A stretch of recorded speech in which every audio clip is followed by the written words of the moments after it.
ஆதியிலேயே செல்வந்தனாக இருக்கிறவங்க அடக்க ஒடுக்கமாக இயல்பாக நடந்துக்குவாங்க. அந்த பாதியில் பணக்கார ஆனவங்க தான் அவங்க அட்டகாசம் ஆடுற தாழ்மையும் பார்க்க முடியாது. இதனால தான் நிறகுடம் தழும்பாதுன்னு பெரியவங்க சொல்லி வச்சுருக்காங்க. என்றைக்காக இருந்தாலும் இருக்கிறா போல் இருந்துட்டா வர செல்வம் கூட நம்மளோட இருக்கும். அந்த செல்வம் வந்துருச்சுன்னு ஆடாத ஆட்டமும் பேசாத பேச்சும் இருந்தால் அந்த தெய்வம் இருக்க பிடிக்காமல் மறுபடியும் போயிடும்.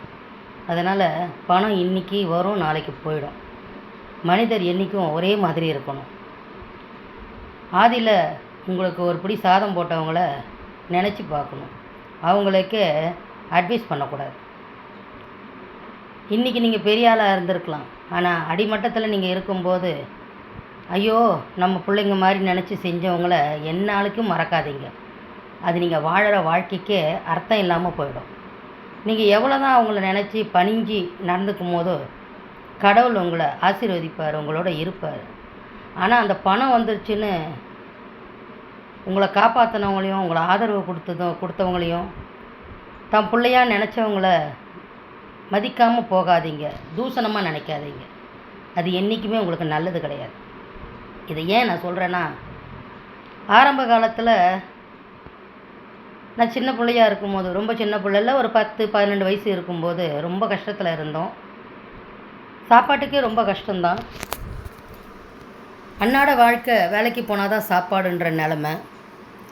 அதுபோல் இருக்கும்போது நாங்கள் இருந்த இடத்துல அக்கம் பக்கத்தில் இருந்தவங்க தான் எங்களை பார்த்துக்கிட்டாங்க. அக்கம் பக்கத்தில் இருக்கிறவங்க தன் பிள்ளையாக நினைப்பாங்க, எப்படி இந்த பிள்ளைங்களை விட்டுட்டு நம்ம சாப்பிட்றது அப்படின்ட்டு அவங்க சாப்பிட்ற சாப்பாட்டை எங்களுக்கு கொடுத்து விடுவாங்க சாப்பிட சொல்லி. எந்த சாப்பாடை சாப்பிட்டு தான் நாங்களாம் வளர்ந்தோம். ஆனால் அந்த சாப்பாட்டுக்கு ஏற்ற மாதிரி அவங்க கொடுத்தாங்கன்ட்டு அவங்க வீட்டில் இருக்கிற வேலையெல்லாம் நான் செஞ்சுட்டு வருவேன்.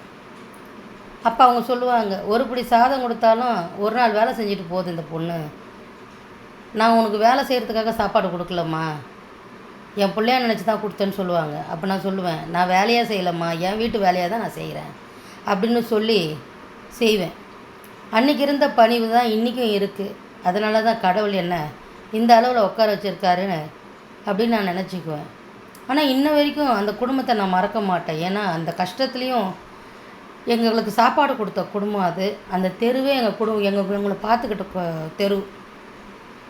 இன்றைக்கு வரைக்கும் அந்த தெருவில் என்ன நடந்தாலும், என்ன விசேஷம் இருந்தாலும், என்ன துக்க காரியம் இருந்தாலும் எனக்கு அழைப்பாங்க. நானும் போய் வருவேன்.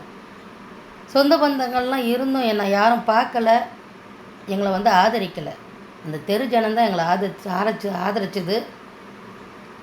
அந்த தெரு ஜனத்துக்கு கொடுக்க வேண்டிய மரியாதையை இன்ன வரைக்கும் நான் கொடுத்துக்கிட்டு வரேன். எதுவாக இருந்தாலும் என்னை கூப்பிடுவாங்க, நான் போவேன் வருவேன், பார்த்துக்குவேன்.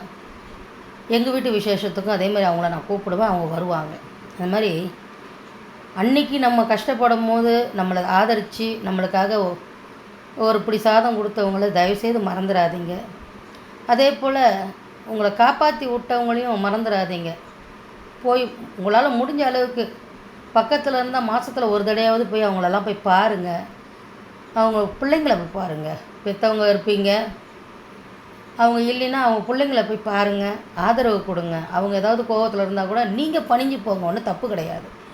பணியிறதுல எந்த ஒரு தப்பும் வராது. சரியாம்மா? என் அன்பான உறவுகளே, என்னுடைய அனுபவத்தை உங்ககிட்ட சொல்லியிருக்கேன்.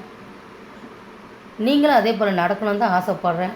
நீங்கள் அந்த மாதிரி நடந்தீங்கன்னா கடவுள் நம்மளோட இருப்பார், நம்ம பிள்ளைகளோடு இருப்பார், நம்ம பிள்ளைகளை காப்பாற்றுவார்.